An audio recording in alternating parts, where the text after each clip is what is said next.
बुद्धि में जब मल होता है तब वह भटकती है, और बुद्धि जब विमल हो जाती है तो वह विश्राम को प्राप्त होती है। इसलिए जिनकी बुद्धि विश्राम को प्राप्त हो गई उन्हीं के लिए श्री तुलसीदास जी कहते हैं बुध विश्राम। सकल जन रंजनी, समस्त जनों को भगवान के रंग में रंग देने वाली यह कथा, और बुद्धि प्रधान बुद्ध जनों के लिए विश्राम देने वाली कथा। पर इस कथा को देखने के लिए मनस चक्षुओं की आवश्यकता है। श्री भरद्वाज जी के आश्रम में विश्राम करते हैं।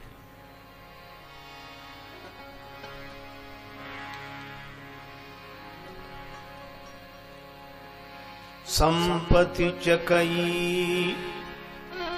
भरत चक, मुनि आय सुखिलवार, तेहि निसियाश्रम पींजरा, राखे भाभिनुसार।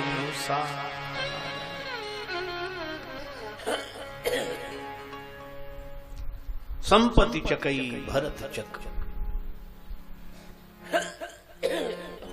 संपत्ति चकवी है, भरत जी चकवा की तरह है, और मुनि का आदेश मानो यह खेल देखने का है। एक पिंजड़े में भी चकवा चकवी को बंद रखो तो भी एक इस किनारे दूसरा उस किनारे। यह भरत जी का त्याग नहीं है, यह विराग है। त्याग किया जाता है, विराग हो जाता है। त्याग एक क्रिया है, विराग मन की भाव दशा है।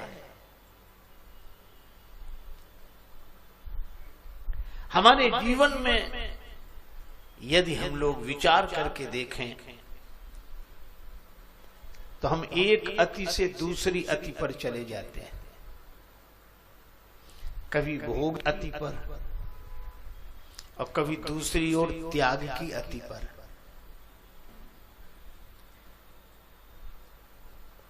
कभी हम संसार को पकड़ना चाहते हैं, कभी हम संसार को छोड़ना चाहते हैं।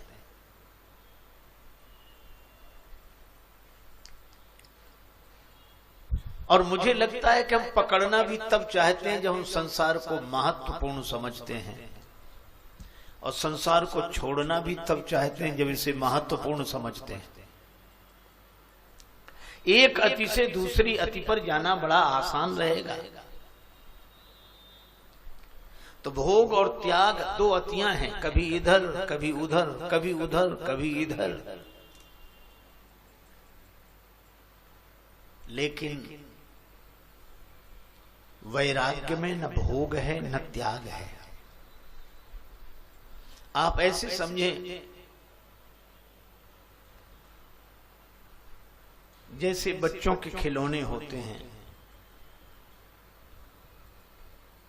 प्लास्टिक के खिलौने, हाथी बना है, घोड़ा बना है। अब उन खिलौनों को जो सत्य समझेगा तो या तो पकड़ने की कोशिश करेगा, और जो सत्य समझेगा वो छोड़ने की भी कोशिश। छोड़ो, ये भी तो नाम होगा, हमने छोड़ दिया इतना, और इतना पकड़ लिया। इसलिए इस संसार में दो ही तरह के लोगों की प्रशंसा होती है, या तो जिनके पास बहुत होता है उनकी प्रशंसा होती है, या जिन्होंने बहुत छोड़ दिया होता है उनकी प्रशंसा होती है। अरे साहब इनके पास इतना, और दूसरे उनकी जिनके पास कुछ नहीं, अरे कुछ नहीं है उनके पास, ये त्याग। लेकिन विराग तीसरी स्थिति है। आप ऐसे समझें कि घड़ी का पेंडुलम कभी भोग की दिशा में जाता है, कभी त्याग की दिशा में जाता है, वो हिलता ही रहता है, इधर उधर इधर उधर। और वैराग्य है बीच की दशा, न इधर जाता है न उधर जाता है, अब तो ठहर गया। उसने समझ लिया खिलौने ही प्लास्टिक के हैं, संसार महत्वपूर्ण है ही नहीं, और जब महत्वपूर्ण है ही नहीं तो न पकड़ने की जरूरत है, न छोड़ने की जरूरत है, न त्याग की जरूरत है, न ग्रहण की जरूरत है। और जो ऐसा समझ ले यह वैराग्य की दशा है। पर इसी के बाद तुलसीदास जी महाराज कहते हैं कि ज्ञान की होय विराग बिन। जब हम संसार को महत्वपूर्ण नहीं समझते, त्याग और भोग की अति में नहीं जाते, वैराग्य की दशा में रहते हैं, तब गुरु बिन होय की ज्ञान, लेकिन ज्ञान की होय विराग बिन। जिसको हम कहते महत्वपूर्ण नहीं है ये संसार, उसी को गुरुदेव कहते हैं कि संसार ही नहीं है। ब्रह्म सत्यम जगन मिथ्या, सत हरि भजन जगत सब सपना। और इसी वैराग्य की दशा में गुरु मिलते हैं तो ज्ञान का उदय होता है, और इसी विराग की दशा में भगवान की झलक मिल जाती है, तो व्यक्ति अनुराग को प्राप्त हो जाता है। महाराज जनक वैराग्यवान हैं, और वैराग्य के कारण उन्हें ज्ञान मिला। विदेह हैं, देहाभिमान से मुक्त हैं, लेकिन भगवान श्री राम जी की झलक देखते ही कहते हैं कि मेरा मन विरागी था तो अब रागी नहीं हुआ। इन्हीं विलोकत अति अनुरागा, बरबस ब्रह्म सुखई मन त्यागा। तो वह अनुराग से भर जाता है अथवा ब्रह्म ज्ञान से भर जाता है। इसलिए भरत जी के जीवन में भोग की अति नहीं है और त्याग की भी अति नहीं है, उनके जीवन में वैराग्य की दशा है। इसीलिए उन्हें भगवान श्री सीताराम जी का दर्शन होता है। इसे एक उदाहरण से स्पष्ट करें। रेलगाड़ी के डिब्बे में एक महात्मा बैठे, पुराने जमाने की घटना। फर्स्ट क्लास के डिब्बे में उनका रिजर्वेशन, कूपा में सामान रखा ऊपरी बर्थ पर, नीचे आराम से महात्मा बैठे। अगले स्टेशन पर ट्रेन रुकी, वहां एक सेठ जी चढ़े, उनके पास भी उतना ही सामान उन्होंने रखवाया, बैठ गए। गाड़ी चल दी, उन्होंने महात्मा को बैठे देखा, बस उपदेश शुरू। हम लोगों की आदत है उपदेश का मौका मिलना चाहिए, फिर हम चूकते नहीं। कहना शुरू किया, कलयुग आ गया, कलयुग आ गया, साधुओं को फर्स्ट क्लास, इन्हें जरूरत क्या है? अरे बेटा कहीं एकांत भजन करें, फिर उतने ही सामान इनके पास, उतने ही हमारे पास, हम भी फर्स्ट क्लास में बैठे, ये भी फर्स्ट क्लास में बैठे, तो हम में साधुओं में अंतर क्या है? बिगड़ गए साथ, फिर तो केवल कपड़ों का भेद है। महात्मा गंभीर थे, वैराग्यवान थे, शांति से सुनते रहे, मुस्कुराते रहे। जब उनकी बात बंद हुई तो महात्मा जी ने कहा कि महाराज हम आंखें खोल दें। सेठ जी आपने बड़ा बढ़िया उपदेश दिया, हमारी आंख खुल गई।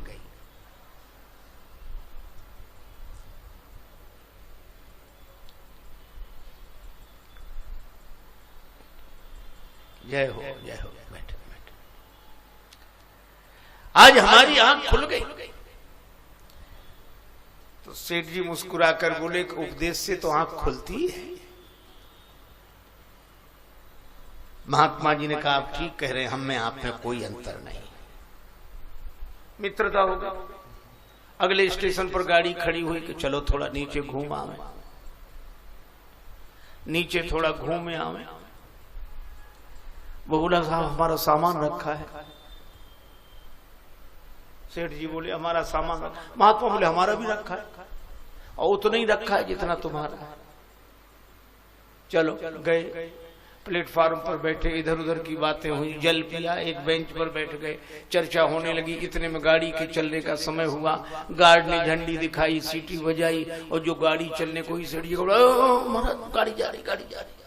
महात्मा बोले स्टेशन है तो जाती रहती गाड़ियां, प्लेटफार्म जाने जाने बैठो आराम से। अरे महाराज हमारा सामान रखा है। महात्मा बोले हमारा भी रखा है, उतना ही रखा है। अरे नहीं नहीं महाराज, तो महात्मा बोले हम में तुम में भेद क्या, कपड़े का भेद है। सो कपड़ा हमारे पास है, हम आपको दे देंगे, बस बैठो। अरे नहीं नहीं महाराज हमें छोड़ो। महात्मा बोले हम तुम्हें छोड़ेंगे नहीं, या तो अंतर बताओ। सेठ जी बोले अंतर समझ में आ गया, समझ में आ गया। क्या? बोले जितना सामान आपके पास है उतना हमारे पास भी है, लेकिन आप एक क्षण में छोड़ सकते हैं और हम जिंदगी में नहीं छोड़ सकते, बस यही अंतर है। तो वैराग्य की दशा ऐसी ही है। इसीलिए आपने सुना होगा हम लोगों के यहां कहा जाता है कि संत ने शरीर छोड़ दिया।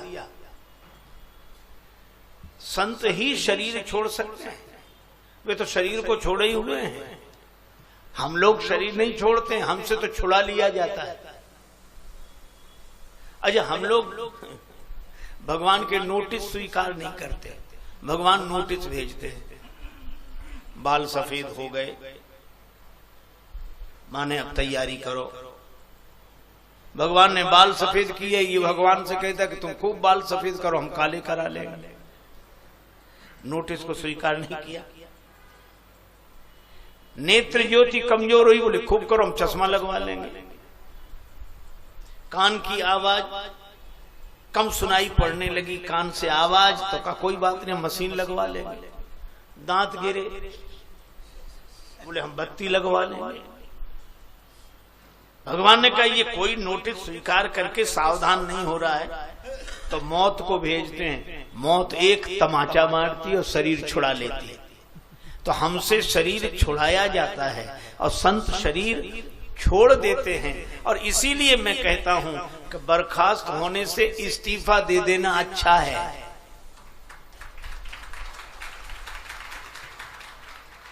तो जो बर्खास्त होते हैं वे आसक्त हैं और जो इस्तीफा दे देते हैं वे विरक्त हैं, वैराग्यवान हैं। वैराग्य भरत जी में वैराग्य है, इसीलिए श्री अवध में भी रहे तो भी तेहि पुर बसत भरत बिनु तेहि पुर बसत भरत बिनु चंचरीक जिमि चंपक बागा चंचरीक जिमि चंपक बागा। श्री भरत अयोध्या में ऐसे रहते हैं जैसे चंपा के बगीचे में भौरा रहे। देखो चंपा के बगीचे में भौरा रहे, इसका अर्थ भ्रमर हर एक पुष्प पर जाता है लेकिन चंपा के पुष्प पर नहीं जाता है। एक भक्त कवि ने कहा चंपा तुझ में 3 गुण, रूप रंग और वास, और अवगुण ऐसा कौन जो भ्रमर न आवत पास। तुम्हें रूप है, सुगंधी है, रंग है, पर भौरा तुम्हारे पास नहीं आता।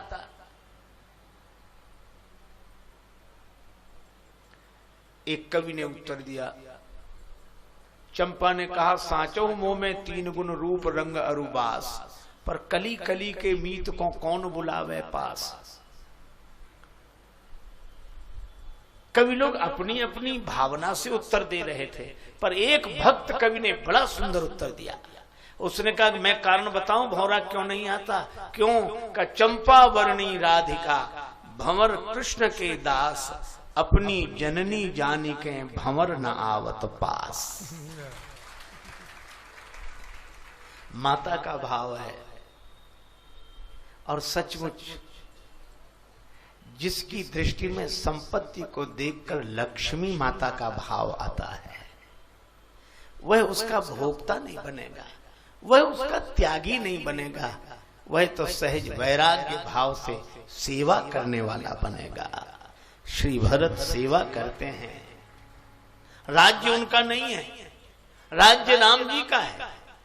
इसीलिए सिंहासन पर प्रभु की पादुकाएं पधराई हैं भरत जी ने। लेकिन मांगी मांगी आए सुकरत राज काज बहुभांति।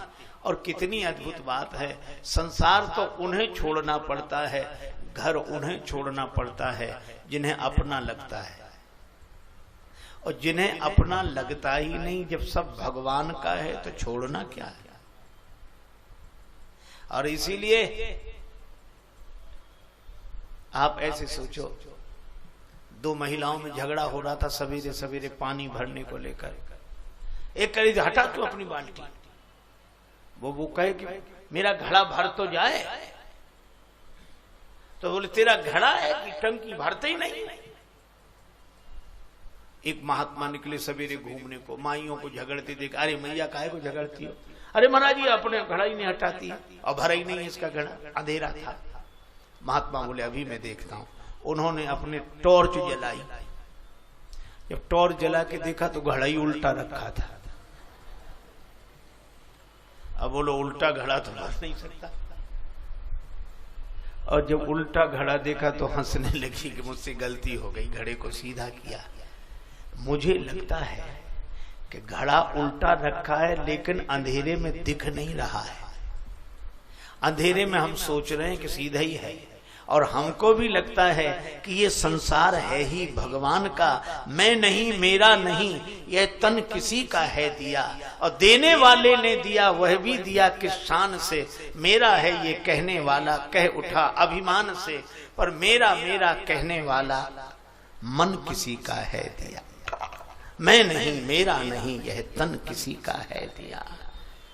पर हमें लगता है कि मेरा है। अच्छा बोलो मेरा लगे तो अज्ञान है कि नहीं? तो जिनको ये अज्ञान हो मेरा है वे छोड़े,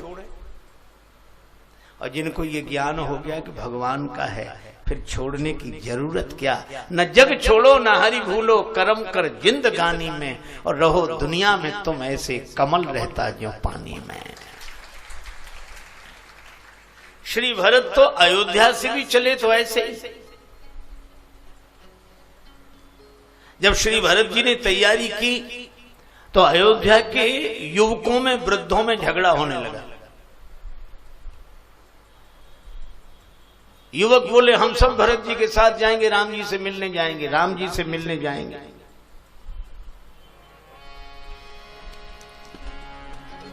वृद्ध बोले तुम राम जी से मिलने जाओगे तो घर में कौन रहेगा? अब जरा ध्यान देना भैया, घर में कौन रहेगा? युवक क्या बोले, घर में आग लगा दो, लौटने का झंझट न रहे। जरऊ सुसंपत्ति सदन सुख,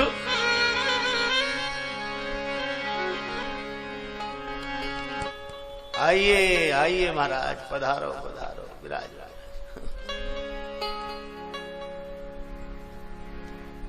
जय जय जय जय जय। वाह,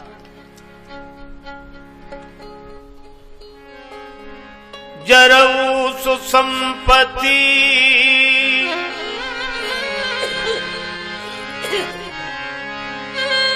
सदन सुख, सुहृद मातु पितु भाई, सन्मुख होत जो राम पद, करई न सहस सहाय।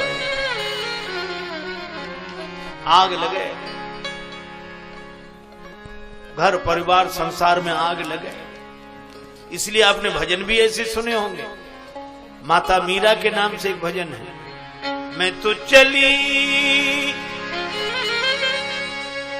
पिया के देश, मैं तो चली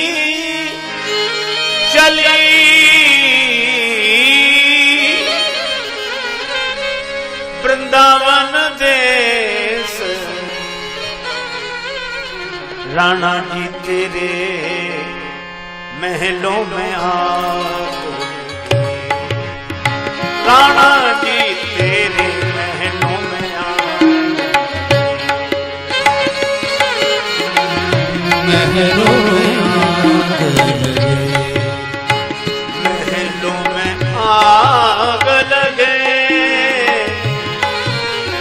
राणा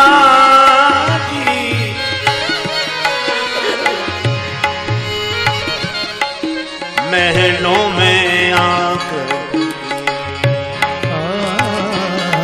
महलों में आग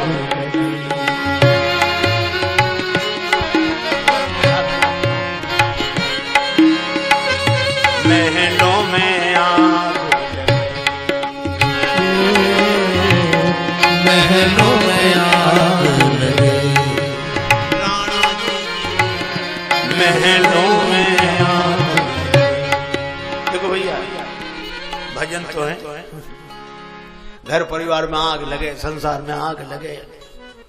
अरे श्री कबीरदास जी कहते हैं कबीरा खड़ा बाजार में लिए लुकाठी हाथ और जो घर फूंके आपना चले हमारे साथ। जलती हुई मसाल लिए खड़े जो अपना घर फूंके वो हमारे साथ चले। एक आदमी आया हमें दो मसाल हम जा रहे हैं और गया वो कबीरदास जी बोले अपने ही घर में लगाना।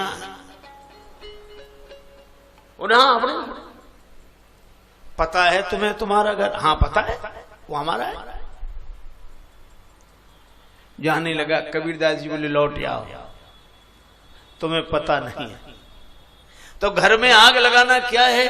का घर में आग लगाना यह है कि जिस घर को अपना मानते हो उसको आज से अपना मानकर ना बंद करके भगवान का मानने लगो। यही घर में आग लग गई।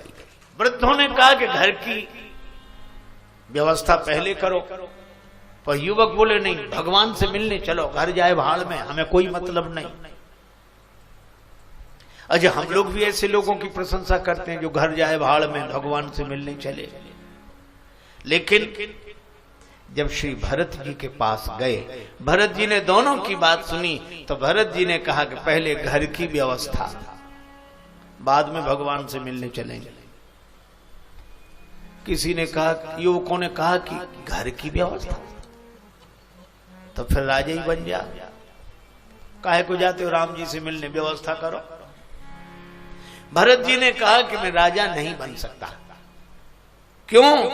वस्तु मेरी होती तो मैं राजा बन जाता, अयोध्या की संपत्ति होती तो मैं यहां का सम्राट बन जाता। तो जब आपकी है ही नहीं तो छोड़ो।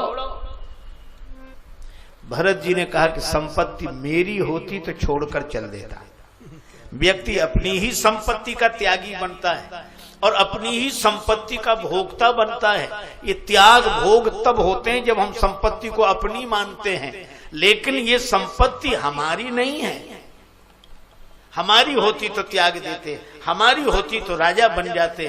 फिर का संपत्ति सब रघुपति के आही। जब सारी संपदा राम जी की है तो ना हम इसके त्यागी हैं, ना हम इसके भोक्ता हैं। न जग छोड़ो न हरि भूलो, कर्म कर जिंदगानी में, और रहो दुनिया में तुम ऐसे कमल रहता ज्यों पानी में।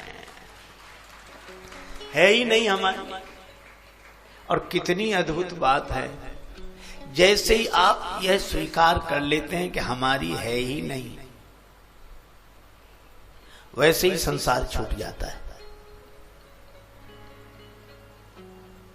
हम लोग तो छोड़कर भी नहीं छोड़ पाते। एक सज्जन बड़े त्यागी, बहुत वर्षों बाद उनसे मिलना हुआ। कुछ लोग आए थे, बोले महाराज पास में ही घर है, गांव है, लोग दर्शन करना चाहते, चलो। बोले नहीं नहीं नहीं, मैं नहीं जाता। मेरे परिचित थे, मैंने भी निवेदन किया, लोग आग्रह कर रहे हैं चले जाओ। करने लगे नहीं नहीं नहीं मैं नहीं जाता, हमने जब से छोड़ा तब से नहीं गए। अच्छा तो कितने दिन हो गए? ये याद है कितने दिन हो गए? बोले आज हमको 15 साल 6 महीना 3 दिन हो गए।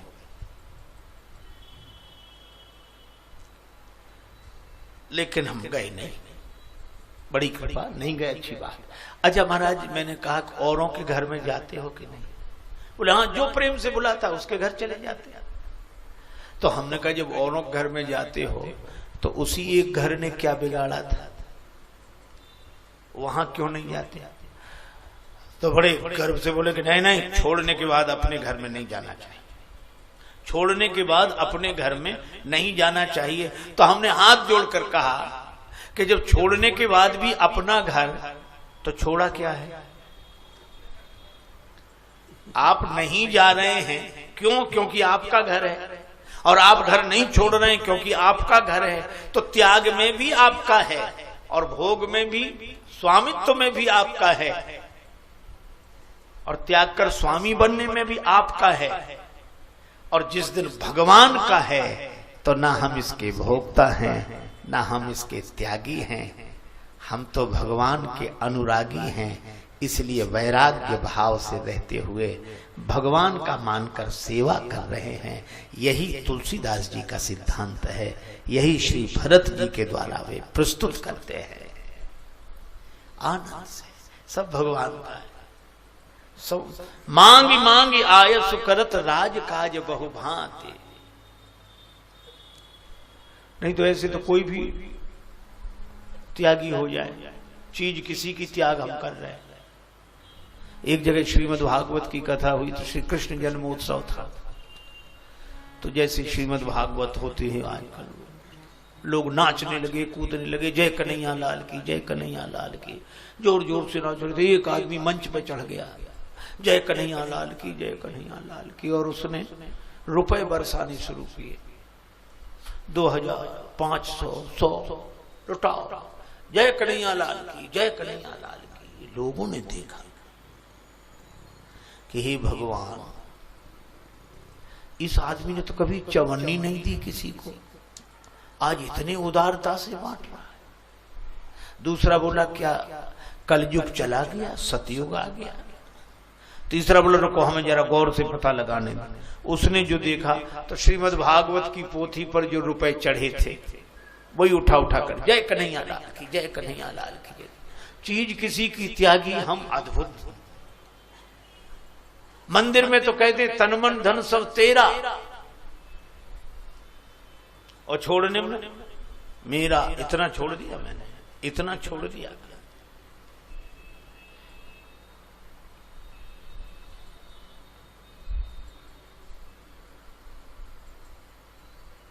अनोखे मनीषी परम विचारक ओशो कहते हैं, एक जगह बड़ी अच्छी बात कहते हैं।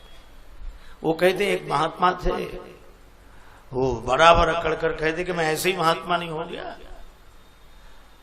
मैंने हजारों की लाखों की संपत्ति पर लात मार दी, ऐसे ही त्याग दिया, लात मार दी, तब हुआ हूं। कोई तुम्हारी तरह नहीं, लाखों की संपत्ति। तो एक महात्मा सुनते रहे, उन्होंने कहा कि बाबा लगता है तुम्हारी लात अच्छी तरह लगी नहीं है। लात लगने के बाद भी याद, अरे भैया क्या छोड़ना, अपना हो तो छोड़े, अपना है ही नहीं, भगवान का है। और सचमुच एक बात देखो, भरत जी कहते हैं घर की रखवाली पहले, वन में भगवान से मिलने चलेंगे बाद में। क्यों? क्योंकि क्या वन ही भगवान का है, घर भगवान का नहीं। जब मंदिर में हम कहते हैं तन मन धन सब तेरा और मकान मेरा, अरे यह भी भगवान का है। इसलिए पहले घर की व्यवस्था, फिर भगवान से मिलने चले।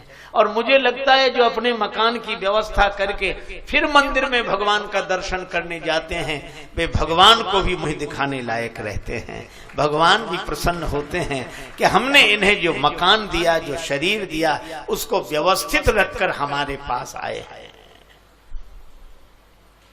श्री भरद्वाज जी के आश्रम में ऐसे ही रहे, लेकिन ऐसी मस्ती, मिल जाओ राम तरस रही अखियां, प्रेमाश्रु बरस रहे हैं।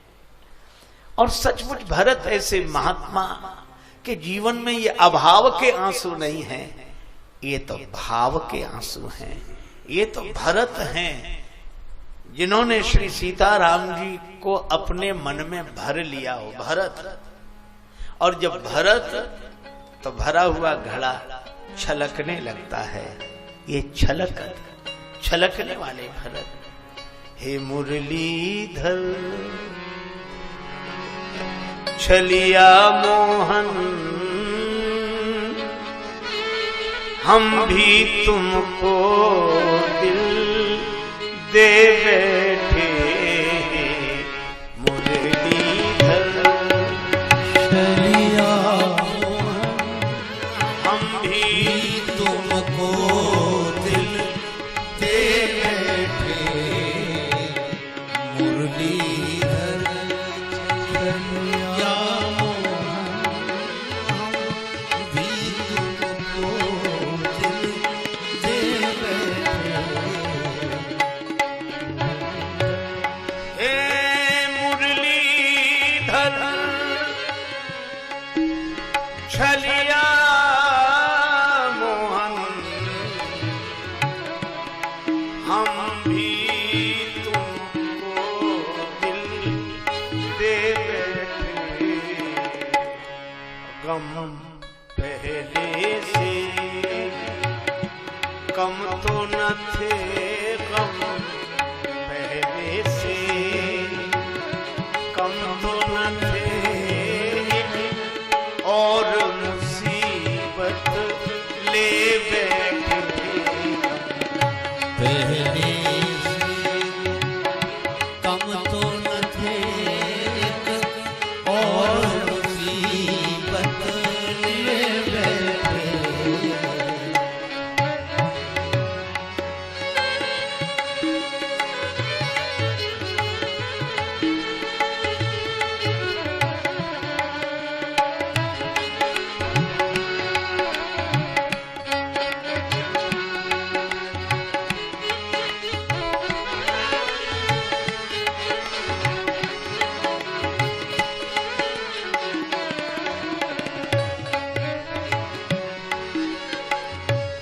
दिल कहता है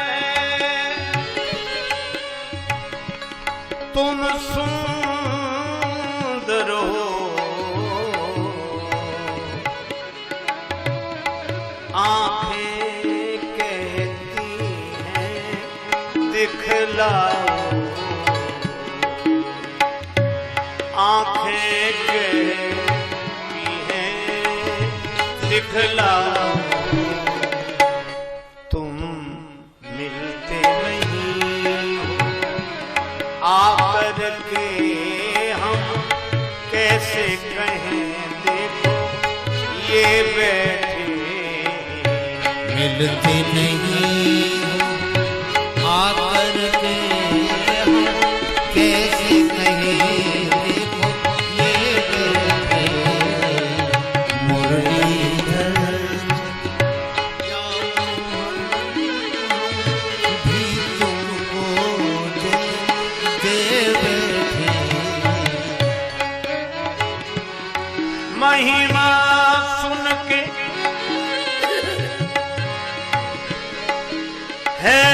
हैरान हैं हम,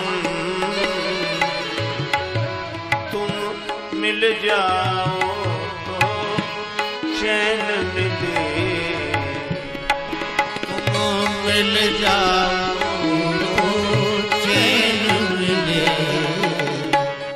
मन खोज के भी तुम्हें पाता नहीं, मन खोज के भी तुम्हें पाता नहीं। तुम हो कि उसी मन में बैठे। खोज के भी तुम्हें पाता नहीं, हो कि उसी मन में बैठे। मुरलीधर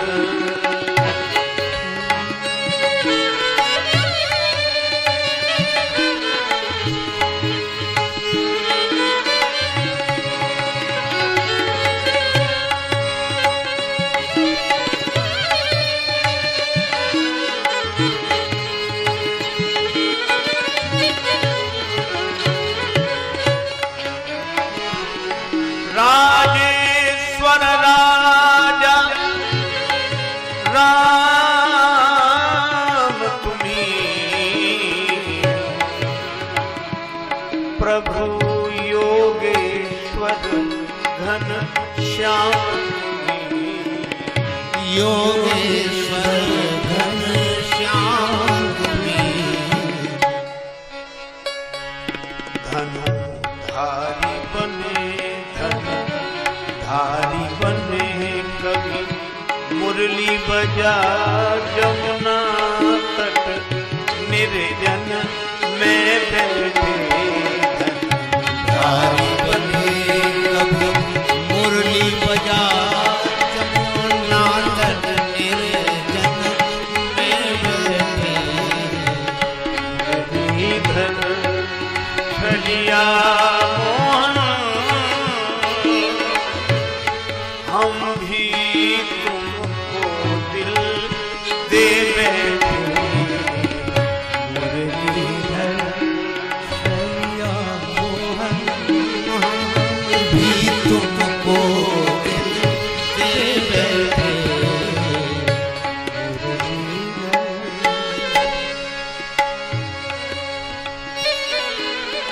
भगवान से जिसका मन लग जाता है उसकी दशा को तो वही जानता है। उल्फत की अगर रुदाद सुनो तो मेरा फसाना काफी है, हां जिक्रे जफाए दोस्त नहीं बेदाद जमाना काफी है, इस दौरे जुनू में अपना पता हम इसके सिवा क्या बतलाएं, एक नक्शे कदम सजदों के निशान बस इतना ठिकाना काफी है। केवल भगवान के चरणों का आश्रय। आ गए शौक के आखिरी मोड़ पर, राह के पेचो खम देखते देखते अब तो मंजिल पे एक दिन पहुंच जाएंगे, इनके नक्शे कदम देखते देखते। और सचमुच श्री भरत जा रहे हैं, रास्ता बताने वाले श्री निखादराज, और सबके मुख से एक ही ध्वनि निकल रही, मिल जाओ राम, तरस रही अखियां। लेकिन एक बात तो है, भगवान से मिलने के रास्ते पर चल रहे हैं, यह तो ठीक, लेकिन भगवान से मिलने का रास्ता कौन सा है, यही कहना कठिन है। तुलसी ढरेंगे राम आपनी ढरनी, श्री राम जी अपने ढंग से मिलते हैं।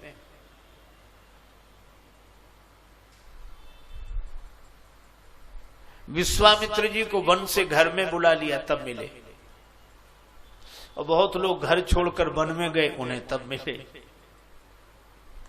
किसी ने भोजन छोड़कर फलाहार किया तो मिले, और विश्वामित्र जी ने फलाहार छोड़कर विविध भांति भोजन करवा भोजन किया तो मिले। यही हरिभक्त कहते हैं, यही सदग्रंथ गाते हैं, न जाने कौन से गुण पर दयानिधि रीझ जाते हैं। उनसे मिलने का रास्ता हो तो व्यक्ति चले।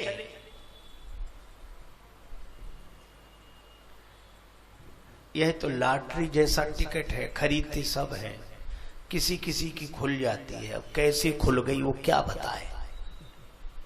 भगवान से मिलन का मार्ग भी ऐसा है कि भगवान मिल जाते हैं, अब कोई विधि होती तो बताते कैसे मिल गए, कुछ कहा नहीं जा सकता। सचमुच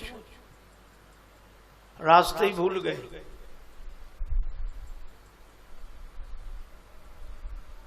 बेखुदी छा जाए इतनी, बेखुदी छा जाए इतनी, दिल से मिट जाए खुदी, और उनसे मिलने का तरीका खुद के खो जाने में।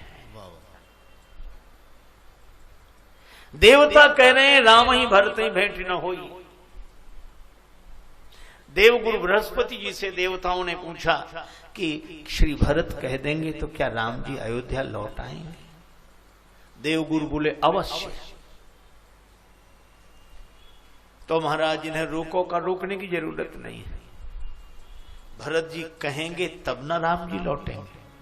तो कहने जा रहे हैं तो कहेंगे क्यों नहीं? नहीं नहीं, भरत जी नहीं कहेंगे। क्यों? अभी तुमने भरत जी को समझा नहीं। मन थिर करहु देव डर नाही, भरत ही जानी राम परिछाही। राम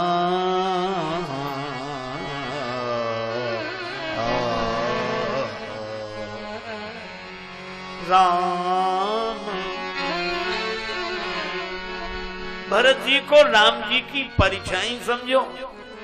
और परिछाई शरीर के ढंग से चलती है। शरीर उठकर खड़ा होगा, परिछाई खड़ी दिखेगी। शरीर बैठेगा, परिछाई बैठी दिखेगी। शरीर लेट जाएगा, परिछाई लेट जाएगी। परिछाई शरीर के ढंग से चलती है, शरीर को अपने ढंग से नहीं चलाती। इसी तरह भरत जी राम जी की परिछाई हैं, वे राम जी के ढंग से चलेंगे, राम जी को अपने ढंग से नहीं चलाएंगे। भरत ही जान राम परिछाई। लेकिन देवगुरु की बात देवताओं को समझ में नहीं आई।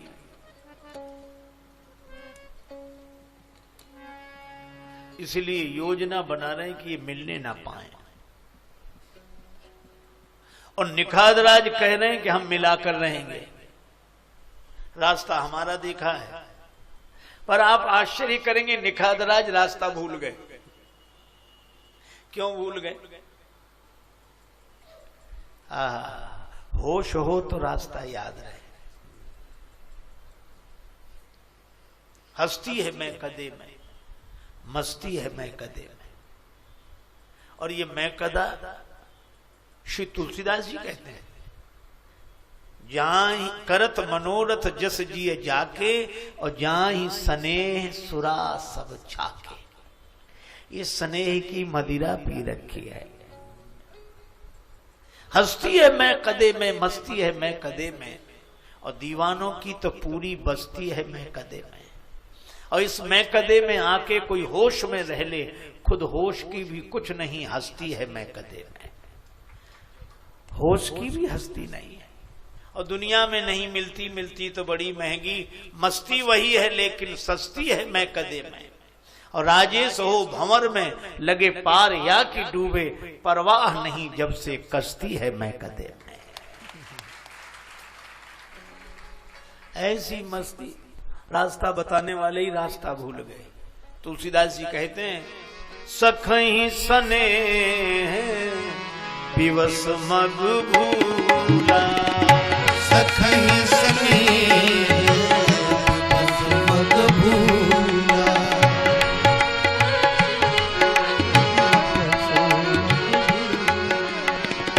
सखई सने विवश मग भूला,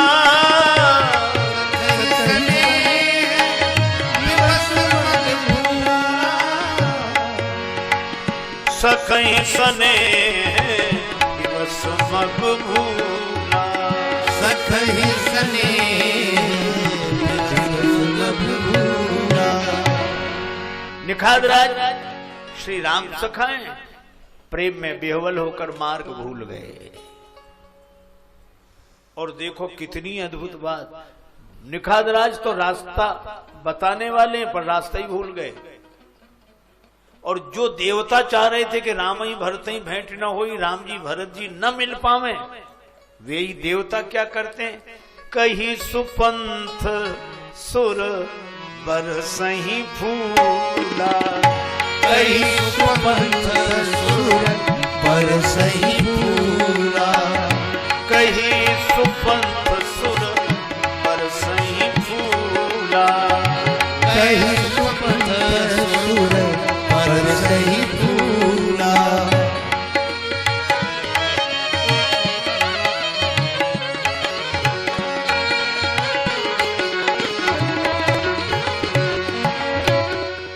देवता पुष्प बरसाकर मार्ग बता रहे हैं, इधर से इधर से इधर से। अरे जो रास्ता बताने वाले वो रास्ता भूल गए, और जो चाहते थे ये मिलने ना पाए वो रास्ता बता रहे हैं। इसीलिए श्री तुलसीदास जी कहते हैं, होत न भूतल भाव भरत को, होत न भूतल भाव भरत को, अचर सचर चर अचर करत को, अचर सचर कर अचर करत को। अगर श्री भरत जी का भाव न होता तो अचर को सचर बना देना, जड़ को चैतन्य बना देना, चैतन्य को जड़ बना देना, ये चमत्कार कौन करता? ये श्री भरत जी के प्रेम का चमत्कार है। रास्ता भुला देने वाले रास्ता बता रहे हैं और रास्ता बताने वाले रास्ता भूल गए हैं। ये भगवान के मिलन की अद्भुत राह है।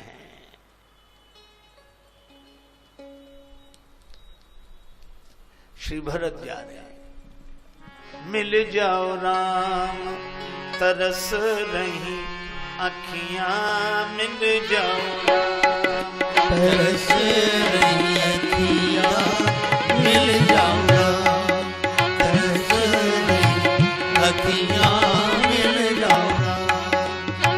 पावन हेतु पतित पावन, पतित पावन को सावन जैसी बरस रही अखियां, सावन जैसी बरस रही अखियां, मिल जाओ राम तरस तरस रही अखियां, मिल जाओ राम। तरस रही अखियां, मिल जाओ राम।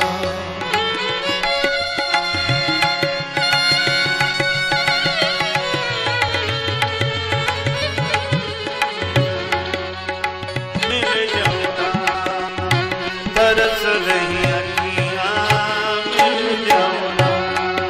तरस गई अखियां, मिल जाओ राम। मिल जाओ राम, मिल जाओ राम। किए जाहि छाया जलद सुखद बहई बरबात, तस्मग भयउ न राम कहाँ जस भा भरत ही जात। भरत जी के पांव में कोई कांटा नहीं लगा, लेकिन श्री राम जी के पांव में कांटे लगे। तभी तो लिखा है, तुलसी रघुवीर प्रियाश्रम जानी के बैठ विलंब नो कंटक काढ़े।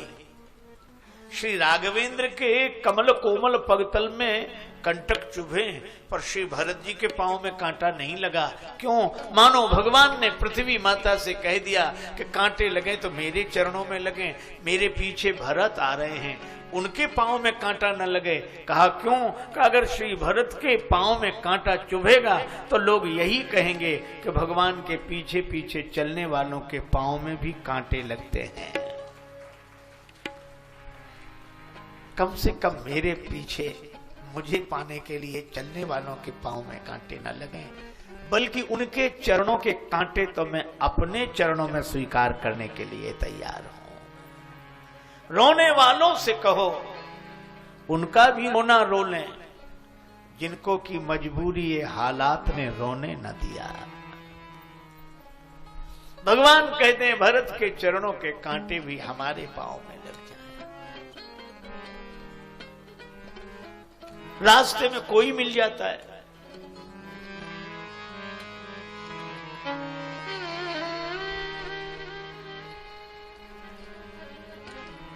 ऋषि आश्रमों में तोते पिंजड़े में श्री भरत को देखकर कहते हैं, मनते नहीं केवल अंग होते, रंगिगे जे राम ही के रंग में। भगवान से मिलने जा रहे हैं, तोते कहते हैं हम पंखौ पाए परे पिंजरा, किम जाहि चले इनके संग में। हम भी मिलना चाहते हैं। रास्ते में जो मिलता है श्री भरत उसी के चरणों में प्रणाम करते हैं। करी प्रणाम पूछहि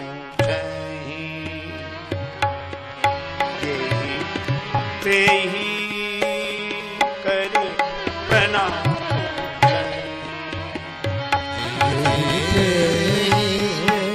करे प्रणाम पूछे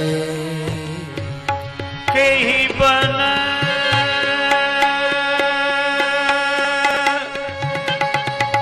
राम लखन वैदेही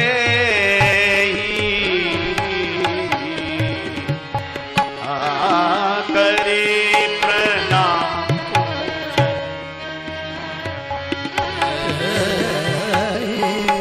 करे प्रणाम पूछे करे प्रणाम पूछे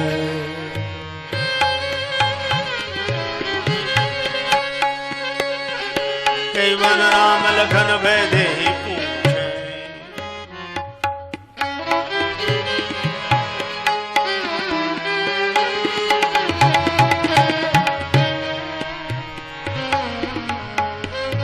करी प्रणाम पूछे पूछे पूछे। जो भी रास्ते में आता हुआ पथिक दिखाई दिया उसी के चरणों में गिर गए। वो घबराकर खड़े हो जाते हैं। एक भील आ रहा था, लकड़ी का गट्ठर सिर पर रखे, और भरत जी उसी के चरणों में गिर गए। उसने गट्ठर गिरा दिया, हाथ जोड़ के बोला, सरकार आप ऐसा कर रहे हैं, हमारा आपसे क्या नाता है? श्री भरत जी ने कहा, लेकिन हमारा आपसे नाता है, क्योंकि आपका वन से नाता है और वन से हमारे जीवन सर्वस्व राम जी का नाता है। इसलिए हम आपसे पूछ रहे हैं कि ही बन राम लखन वैदेही। श्री राम, श्री लक्ष्मण, श्री जानकी माता किस वन में है? के ही बन।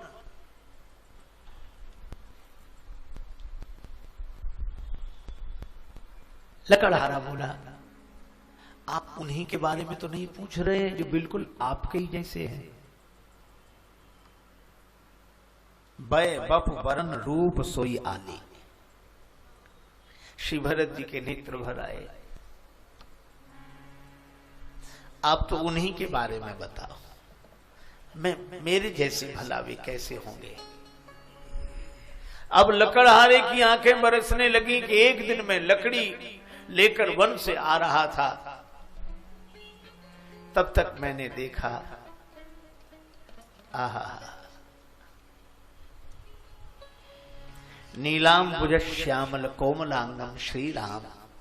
नील नीरज श्री राघवेंद्र को देखा, अधरों पर मंद मधुर मुस्कान, भाल पर तिलक, नील कमल की आभा को अपहृत करने लेने वाला दिव्य स्वरूप, हाथ में धनुष, तूणीर में बाण, बलकल वसन धारण किए हुए, माथे पर जटाजूट देखकर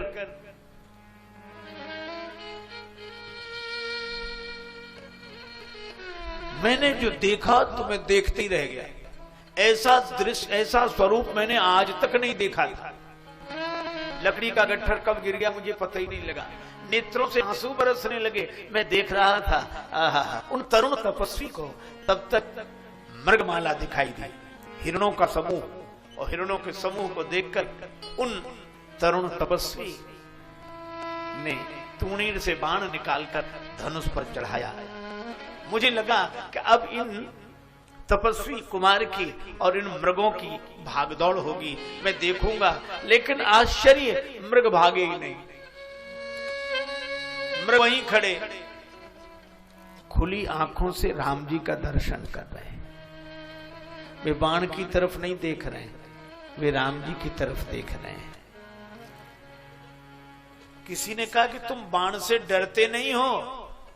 हिरण बोले, हम बाण की तरफ नहीं देख रहे हैं, हम उसकी तरफ देख रहे हैं जिसके हाथ में बाण है, और जिसके हाथ में बाण है वो हमारे नाथ हैं।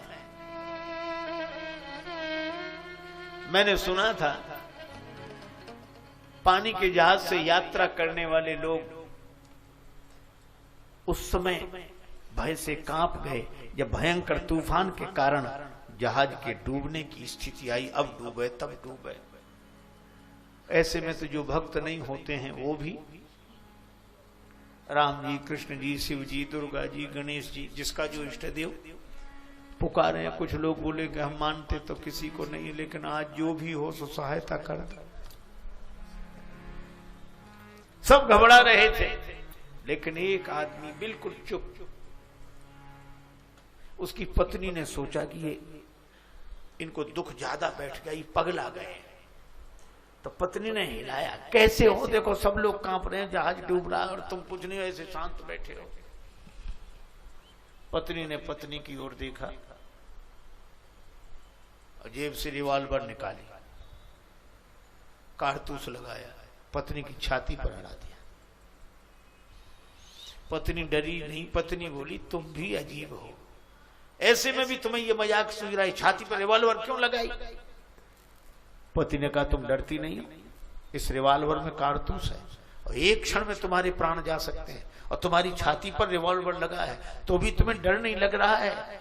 पत्नी बोली, डर क्या, रिवॉल्वर तो मेरे प्राण ले सकती है, लेकिन रिवॉल्वर जिसके हाथ में है वो मेरा प्राणपति है, वह मेरी रक्षा करेगा, इसलिए मैं रिवॉल्वर से नहीं डर रही हूं। उसके पति ने कहा कि यही मेरा उत्तर है कि जो तूफान देख रहे हैं वो डरे, मैं उसे देख रहा हूं, ये तूफान जिसके हाथ में है मैं उसका हूं, तो डर क्या। हिरण भी कह रहे हैं कि हमें डर नहीं है, क्योंकि धनुष बाण राम जी के हाथ में है, बाण को देखकर नहीं भागे। अच्छा, फिर एक बात और है, भाग कर जाएंगे कहां? जब भगवान ही बाण लिए हैं तो अब कहां जाएंगे? पर प्राण तो जाएंगे ही। तो हम भगवान की ओर देख रहे हैं कि प्राण भी जाएं तो आपको देखते देखते जाएं, और किसी को बुरा ना भला देखना है, और हमें तो तेरा फैसला देखना है। भगवान ने हिरणों को भागते नहीं देखा, अपलक निर्निमेष नयनों से अपनी ओर निहारते देखा। बाण उतार लिया धनुष से, तूणीर में रख लिया, पीछे से लता जाल को चीरते हुए प्रिया जी प्रकट हो गई। श्री जनक नरेंद्र नंदनी माता जानकी, और माता जानकी जी ने राम जी को देखकर कहा, बस बस आर्यपुत्र हो चुकी मृगया, मृगया हो चुकी, आपके बस का नहीं है। और जो हिरणों ने जानकी माता को देखा तो ऐसे दौड़ पड़े जैसे बालक अपनी माता को घेर लेते हों। चारों तरफ से हिरणों ने श्री जानकी जी को घेर लिया, आंसू बहा रहे, जानकी जी की ओर देख रहे हैं, और श्री सीता माता प्रत्येक हिरण के माथे पर हाथ रखती हैं। यह दृश्य जो मैंने देखा, वो लकड़हारा कहता है, मैं देखता ही रह गया। मैं दूसरे दिन भी गया कि इस जुगल जोड़ी को मैं कल भी देखूंगा, लेकिन तब तक वो कहीं और चले गए थे। तब से मैं भी उनको खोज रहा हूं, कहां है, कहां है। ते प्रभु समाचार सब कहां ही, भरत ही देख परम पद नाही। कौन गली गए बता दो, कौन गली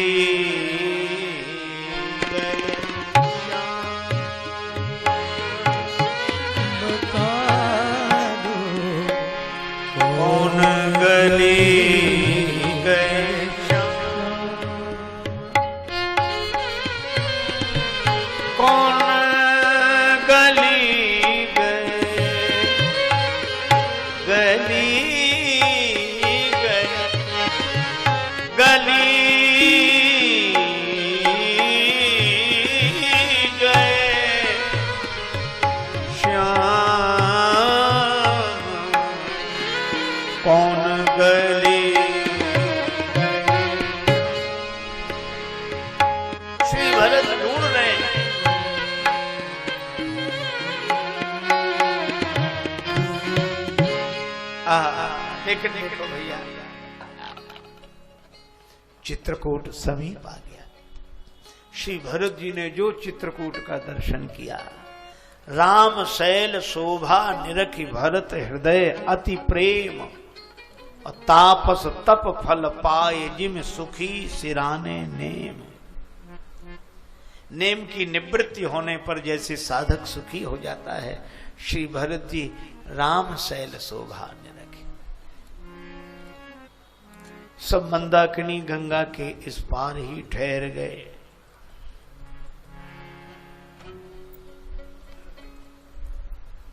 देखो श्री तुलसीदास जी महाराज की एक शैली है, वे जब रावण आदि राक्षसों का वर्णन करते हैं तो वहां लिखते हैं,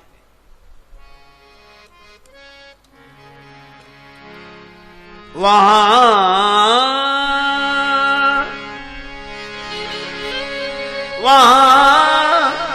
निशाचर राई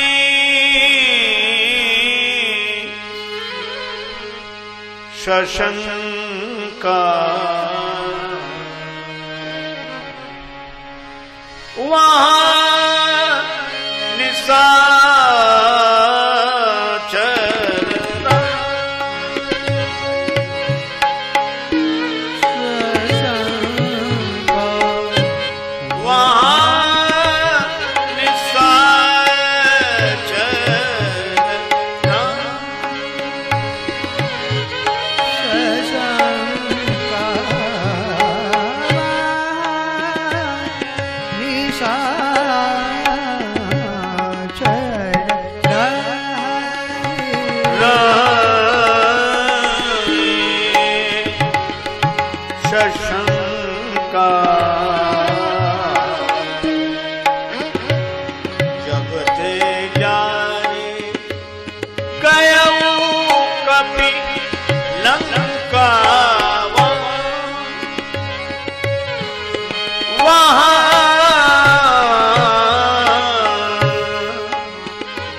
रावण के लिए क्या लिखा है?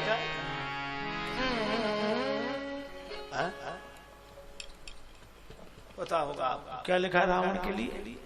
वहां निशाचर राही सशंका। अब दूसरी बात,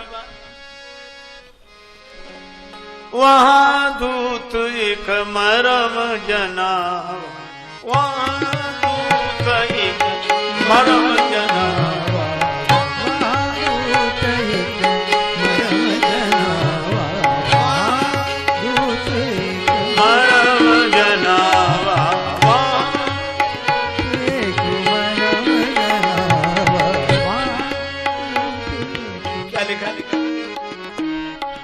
रावण के लिए लिखते वहां,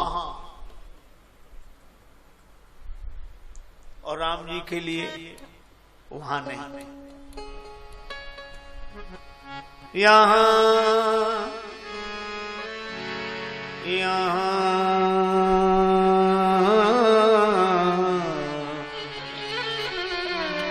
यहां प्रात जागे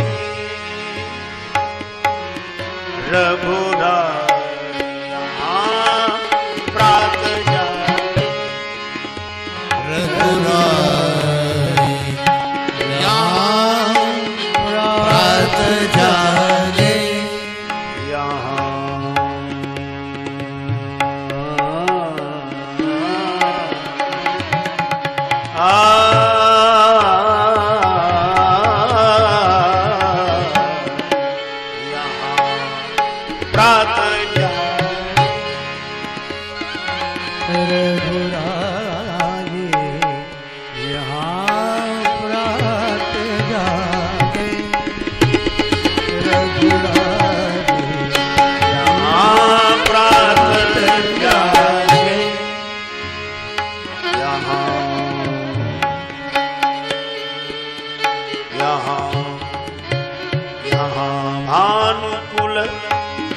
कमल दिवाकर कपिन दिखावत नगर मनोहर।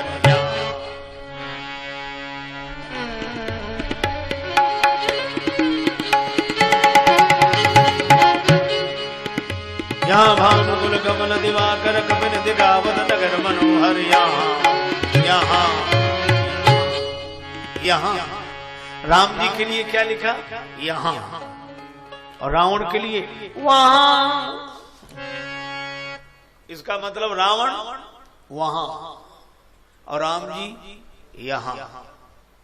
श्री तुलसीदास जी तो साफ साफ बात कहते कि रावण वहीं रहे सो अच्छा, यहां तो राम जी रहे।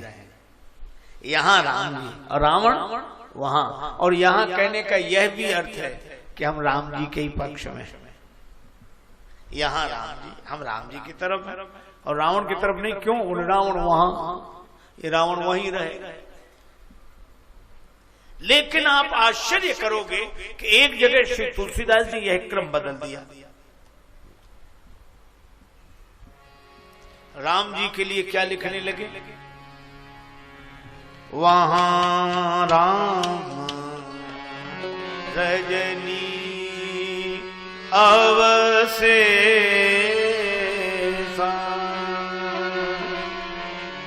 वहां राम रजनी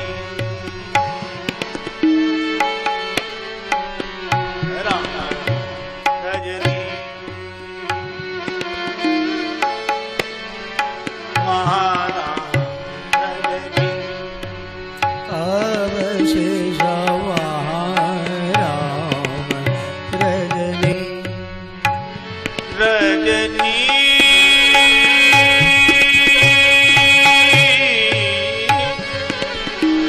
रजनी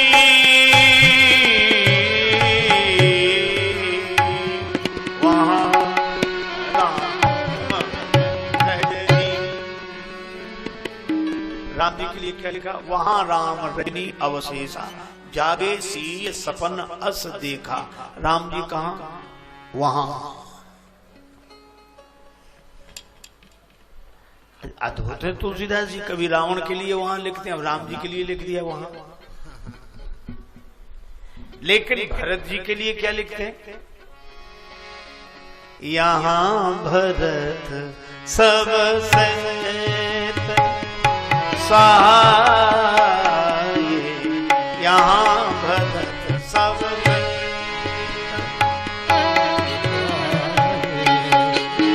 यहां भरत सब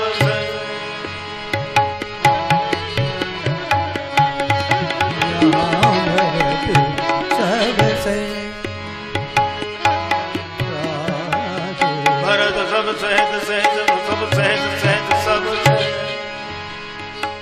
यहाँ भरत। राम जी के लिए वहां और भरत जी के लिए यहाँ। ये अंतर क्यों किया? श्री तुलसीदास जी बोले सुनो, एक और राम जी हो, दूसरी ओर रावण, तो हम राम के लिए वहां लिखते हैं, राम जी के लिए यहाँ। लेकिन एक और श्री भरत हो, दूसरी ओर श्री राम, तो हम राम जी के लिए वहां लिखते हैं, भरत जी के लिए यहाँ लिखते हैं। अरे सो तो ठीक है, लेकिन भरत जी के संग तो बड़ी भीड़ है। आप भरत जी की तरफ हो गए, यहाँ भरत, तो आप तो साधु, आपको भीड़ भाड़ से क्या मतलब? भीड़ भाड़ में काहे को रहते? श्री भरत जी के साथ क्यों? श्री तुलसीदास जी ने कहा कि हमारे लिए भीड़ ठीक है। क्यों? खरा सिक्का तो अकेले ही चल जाता है, खरा सिक्का अकेला चल जाता है, पर खोटा सिक्का तो खरे सिक्कों की भीड़ में ही चलता है। राम सो बड़ो है कौन मोसो कौन छोटो, राम सो खरो है कौन मोसो कौन खोटो। मैं तो खोटा सिक्का हूं, इसलिए भीड़ ठीक है। भरत जी की तरह भीड़ है, इसी भीड़ में चल जाए। मेरो भलो कियो राम आपनी भलाई मोस। भगवान जैसा हितैषी कौन, मेरे जैसा द्रोही कौन। पाथ माथ चले तृण तुलसी त्यों नीचो, बूढ़त ना बारिता ही जान आप सींचो। लकड़ी पानी के ऊपर चढ़कर चलती है, पर पानी लकड़ी को डुबाता नहीं है। अच्छा, कभी आपने सोचा जरा सा कंकड़ डाल दो तो पानी डुबा दे, लोहे के टुकड़े को डुबा दे, चाहे जिस चीज को डुबा दे, पर लकड़ी को नहीं डुबाता। पूछा कि लकड़ी को क्यों नहीं डुबाते? पानी ने उत्तर दिया, जल नहीं भोरत काठ को कहो कहां की प्रीति। पानी ने उत्तर दिया, अपनों सींचो जानिके यही बढ़ने की रीत। पानी कहता है, जिस लकड़ी को सींच सींच कर हमने ही बड़ा किया हो, अगर हम ही डुबा देंगे तो बड़प्पन कहां रहेगा। श्री राम जी नहीं डुबाते हो, मैं जैसे नीच बड़ाई पावा सो प्रथम ही हटता है नशा, उसी के सिर पर चढ़कर मैं तो खोटा हूं। श्री भरत जी की तरफ, अब भरत जी चले राम जी से मिलने, सबको मंदाकिनी गंगा के किनारे ठहरा दिया, यहीं रहो, मैं राम जी से मिल लूं फिर आपको मिलाऊंगा।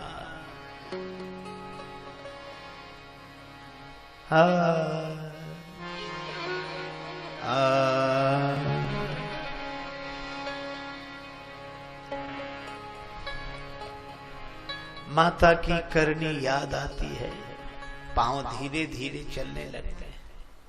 भगवान का स्वभाव याद आता है, पांव जल्दी जल्दी चलने लगते हैं।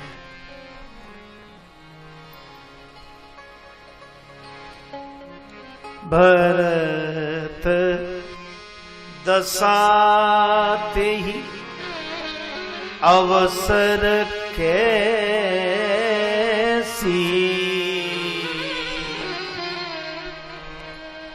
जल प्रवाह जल अलिगति जैसी।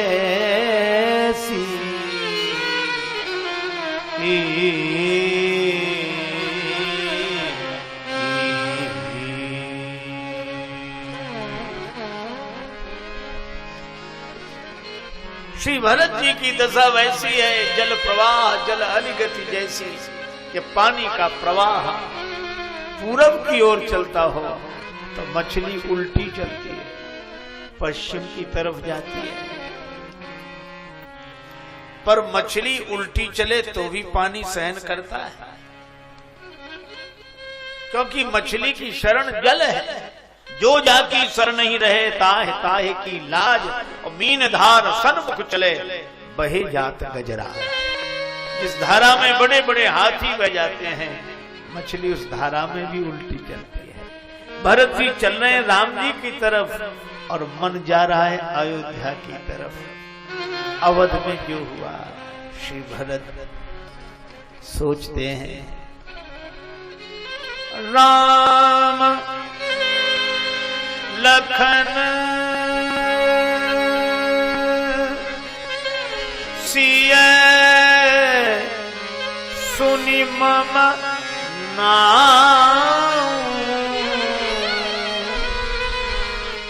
नाम उठी जनि अनत जानि तजी ठाम।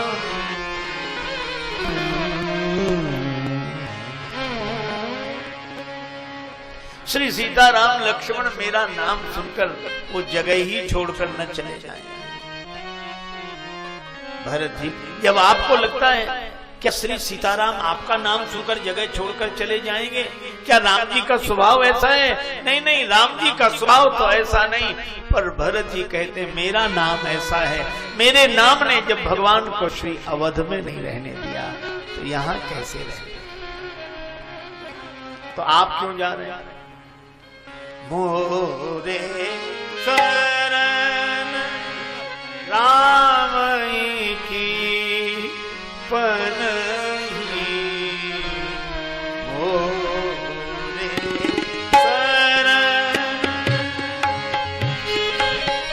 राम की पनही, मोरे शरण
राम जी के श्री चरण कमलों की जूतियां ही मेरी शरण है।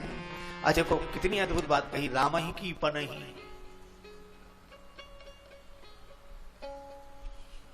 पनही बिचारी जहां छोड़ दो वहीं पड़ी रहती है। चरण भले ही पनही को छोड़कर चले जाएं, पर पनही चरणों को छोड़कर नहीं जाती।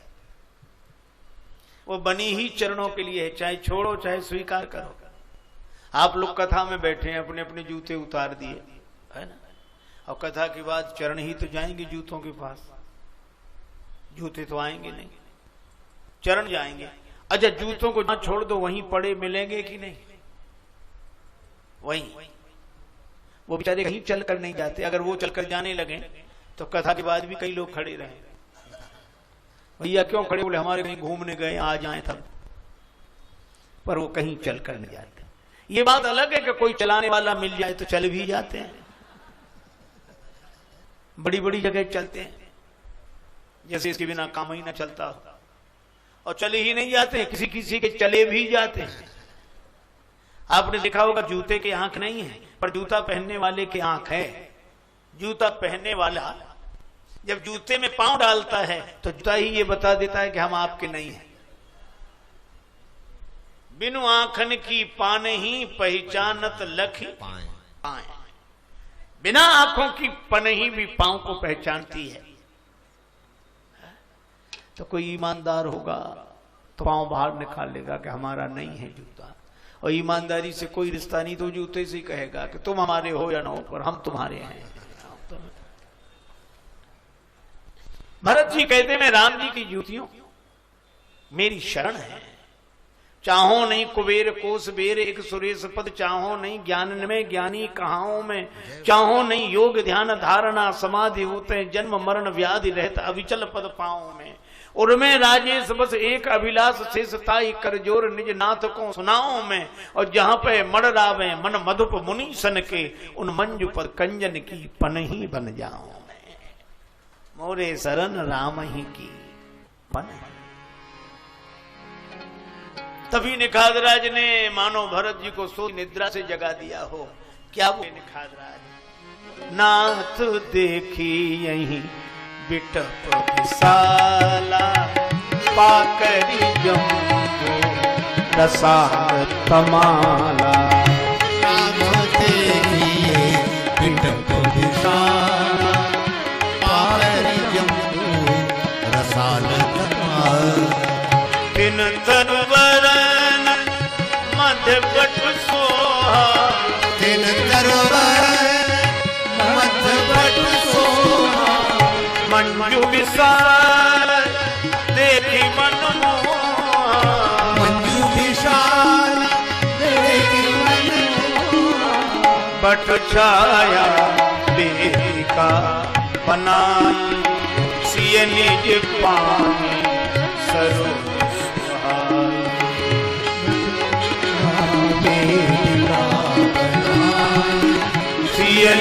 पानी सरो सुहाई। वेदी पर साधु समाज, बेदी पर साधु समाज। सिय सह राजत रघुराज, सिय सह राजत रघुराज। सिय सह राजू, सिय सह राजत रघुराज। सिय सह राजत रघुराज। सिय सह राजत रघुराज। वेदी वटवृक्ष के नीचे श्री जानकी माता के कर कमलों से निर्मित, और उस वेदी पर मुनि मंडली के मध्य में श्री सीता राम जी विराजमान है। तब केवट ऊंचे चढ़ाई धनुष यज्ञ वेदी स्थान है श्री गंगा के किनारे श्री चित्रकूट में ऊंचाई पर है। वहीं से मानो निषादराज ने वो स्थल बताया था। तब केवट, और कितनी दूरी है, वो वृक्ष देखो, वो वृक्ष देखो, वो उनके बीच में वट वृक्ष देखो, वट वृक्ष के नीचे। लेकिन श्री भरत भूल गई दूरी कितनी है। करत प्रणाम चले दो भाई, करत प्रणाम चले दो भाई, कहत प्रीति सादर कहत प्रीत सादर सजाई। दोनों भैया प्रणाम करते चले, धरती पर गिरकर साष्टांग दंडवत, फिर उठकर खड़े हुए, फिर दंडवत, ऐसे प्रणाम करते श्री भरत जी जा रहे हैं। श्री तुलसीदास जी कहते हैं इनके दोनों भाइयों के प्रेम का वर्णन करने में सरस्वती माता को भी संकोच है। कहत प्रीति सारद सकुचाई। अब भरत जी ने राम जी को देखा, इतना सुंदर रूप, बल कल वसन जटिल तनु श्याम, जनु मुनि वेश कीन रति का, जनु मुनि वेश कीन रति का, बल कल वसन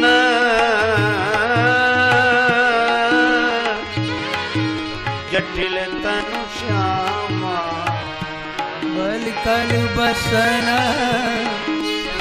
जटिल तनु श्यामा, जनु मुनि वेश कीन रति कामा, जनु मुनि वेश कीन रति कामा।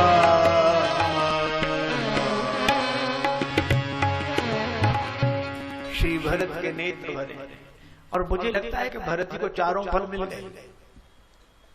प्रयाग में एक भी नहीं चाहे, अर्थ न धर्म न काम रुचि गति न चहो निर्वाण, लेकिन चित्रकूट में चारों फल।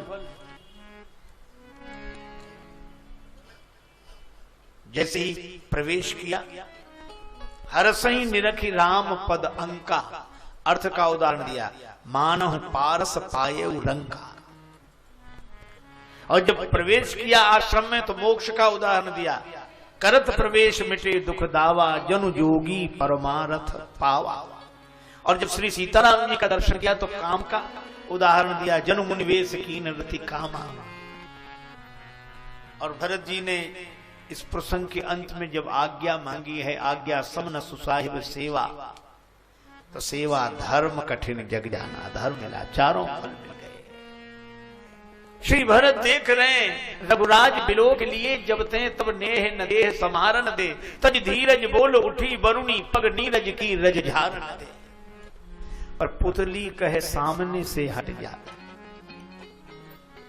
तो असुआ कहे पाए पखारन दे, और पलकें कहे झांप ले राघव को, तो अखियां कहे और निहारन दे।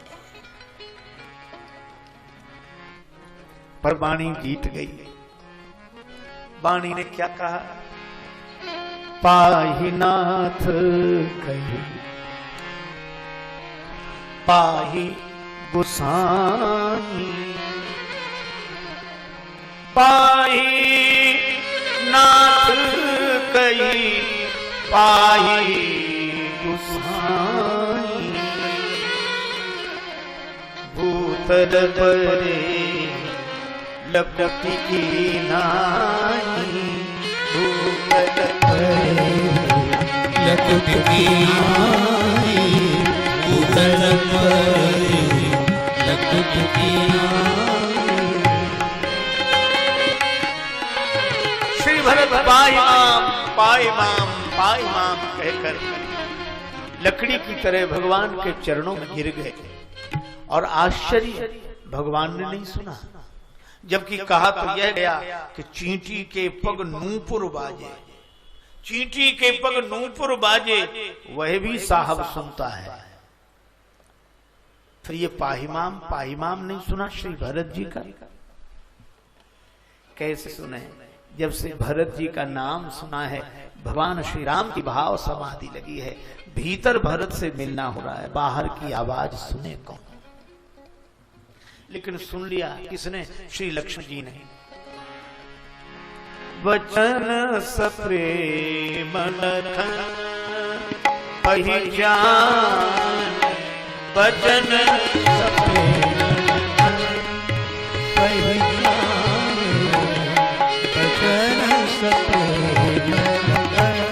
कर प्रणाम भरत जी, ज्ञान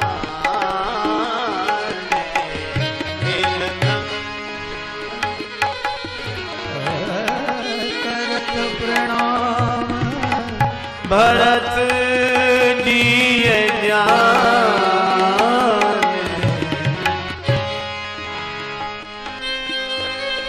भजन सप्रेम लखन लखन। श्री लक्ष्मण जी ने पाई माम शब्द सुना, समझ गए श्री भरत भैया। अब तो लक्ष्मण जी को इतनी गिलानी हुई कि हे भगवान, इसी भागवत मूर्ति के लिए मैं कुटिल को बंधु कह रहा था। अब आप विचार करना, श्री लक्ष्मण जी राम जी की ओर चले। एक महत्वपूर्ण बात यह है कि श्री लक्ष्मण जी अब तक बहुतों के पास गए तन से, पर मन से श्री राम जी के पास आए। सुमित्रा मैया के सामने भी गए, जाए जननी पग नायव माता, लेकिन मन कहां? मन रघुनंदन जाने की साथा। पर आज श्री राम जी के पास लक्ष्मण जी तन से जा रहे हैं। उत साहिब सेवा बस जोरा। राम जी किधर? उधर। भरत जी का बंधु स्नेह सरस यही ओरा। इधर इधर भरत जी, उधर राम जी। और जब राम जी की तरफ लक्ष्मण जी चले तो श्री भरत जी की ओर से पीठ हो गई। किसी ने लक्ष्मण जी से कहा कि आपने भी भरत जी को पीठ दिखा दी। लक्ष्मण जी सजल विलोचन होकर बोले, मैं भरत भैया को मुंह दिखाने लायक नहीं हूं, इसलिए पीठ दिखा दी। मैं क्या मुंह दिखाऊं? इसी मुंह से मैंने उन्हें कुटिल और कुबंधु कहा है। भागवत अपराध हो गया। राम जी के चरणों में प्रणाम किया लक्ष्मण जी ने। श्री लक्ष्मण जी के नयन जल से भगवान के चरण भीगे।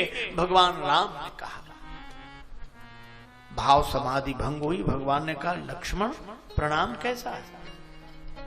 ये तुम प्रणाम क्यों कर रहे हो? बड़ों बड़ों की बोलती बंद कर देने वाले श्री लक्ष्मण की बोलती बंद है। नेत्र प्रेम जल से भरे हैं। भगवान ने कहा, लक्ष्मण तुम्हारे नेत्रों में आंसू, ये प्रणाम क्यों? श्री लक्ष्मण जी इतना ही बोल सके, प्रभु मैं प्रणाम नहीं कर रहा हूं, कोई प्रणाम कर रहा है। कौन?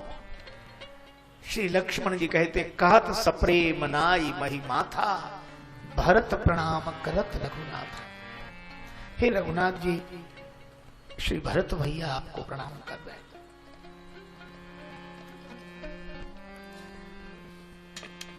परम धीर गंभीर राघवेंद्र को अधीर होते आज देखा। श्री भरत का नाम सुनकर श्री तुलसीदास जी कहते हैं, उठे राम सुनि प्रेम अधीरा। प्रेमाधीर हो गए श्री राम। कहूं पट कहूं निखंग धनु तीरा। कहीं पीतांबर गिरा, कहीं धनुष, कहीं बाण, कहीं तरकश। किसी ने कहा कि प्रभु आपने सब गिरा दिया, धनुष बाण क्यों गिरा दिए? धनुष बाण तो आपके शस्त्र हैं। भगवान ने कहा कि राम के आगे बड़ों बड़ों ने अपने हथियार डाल दिए, लेकिन भरत वो हैं जिनके आगे आज राम ने भी अपने हथियार डाल दिए। और छोड़े तो कोई तब जब होश हो। ये चारों चीजें नीचे गिर गई। कंधे पर धनुष बाण, तूणीर में तो कंधे पर, तूणीर कंधे पर, पीठपट कंधे पर, इन चारों को लगा। भरत ऐसे परम भागवत तो लकड़ी की तरह धरती पर गिरे हैं और एक हम हैं जो भगवान के कंधे पर चढ़े हैं। तो मानो ग्लानि से गलकर कहूं पट कहूं निखंग धनु तीरा। और राम जी को तो उठते देखा और उठाते देखा।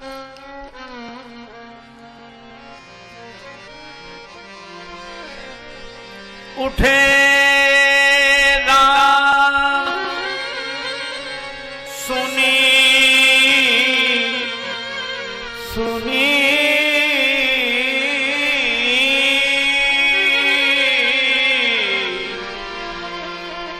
उठे राम जी उठे और भरत जी को बरवस लिए उठाई उर।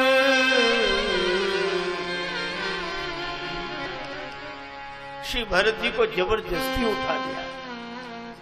भगवान इतना ही बोल सके, भरत मैं भी तुमसे मिलने के लिए व्याकुल हूं, तुम उठो, मैं तुम्हें उठा रहा हूं, हृदय से लग जाओ। श्री भरत ने यही कहा कि प्रभु मैं गिर सकता हूं, उठ नहीं सकता। गिरना जीव का स्वभाव है, पर गिरे हुए जीव को उठाकर हृदय से लगा लेना तो भगवान आपका स्वभाव है। मैं लकड़ी की तरह गिरा हूं और प्रभु लकड़ी अपने आप गिर सकती है, उठ नहीं सकती, क्योंकि लकड़ी निर्बल होती है। श्री राम जी ने कहा कि लकड़ी का तो बल बताते हैं लोग, प्रभु वो बल लकड़ी का नहीं, उन हाथों का होता है जिन हाथों में लकड़ी होती है। आप ही उठा लें। राम जी ने उठा लिया श्री भरत। कैसे? बरवस लिए उठाई लाए कृपा निधान। भरत राम की मिलनी लखी बिसरा सब ही अपान। श्री भरत और राम जी मिले, सब अपनी अपनी सुधि भूल गए। अच्छा देखो भैया, एक अद्भुत उपमा दी है। नदी समुद्र में मिल जाए तो नदी न रहे, समुद्र तो रहता है। पर यहां तो ऐसे मिले कि न नदी बची न समुद्र, न भरत जी न राम जी। फिर बचा क्या?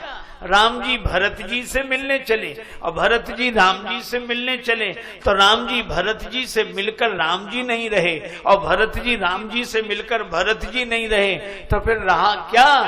तब तुलसीदास जी कहते हैं परम प्रेम पूर्ण दो भाई। यह प्रेम की परिपूर्ण दशा, परम प्रेम पूर्ण दो भाई, मन बुद्धि चित्त अहमिति बिसराई। मन बुद्धि चित्त ने अहम, ये अहम का भी भाव नहीं रहा, अहम इति यह भी विस्मृत हो गया। और वह प्रेम की दशा गोस्वामी पूज्यपाद श्री बिंदु जी महाराज ने लिखा, प्रेम उधर से चला, प्रेम उधर से चला, इधर से प्राण सिधारे, दोनों ही मिल गए देह मंदिर के द्वारे। और एक दूसरे को जब दोनों ने अपनाया, पता नहीं कब किसमें कौन समाया। प्रेम तत्व के सिंधु में प्राण बिंदु जब खो गया, तो पंच तत्व तन त्याग कर अलख निरंजन हो गया। मिलनी प्रीति किमि जाई बखानी, कवि कुल अगम करम मन बानी।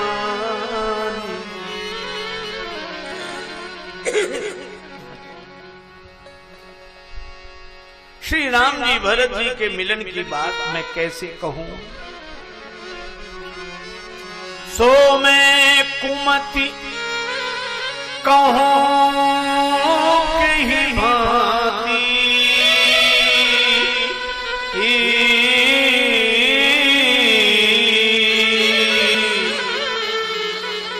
बाज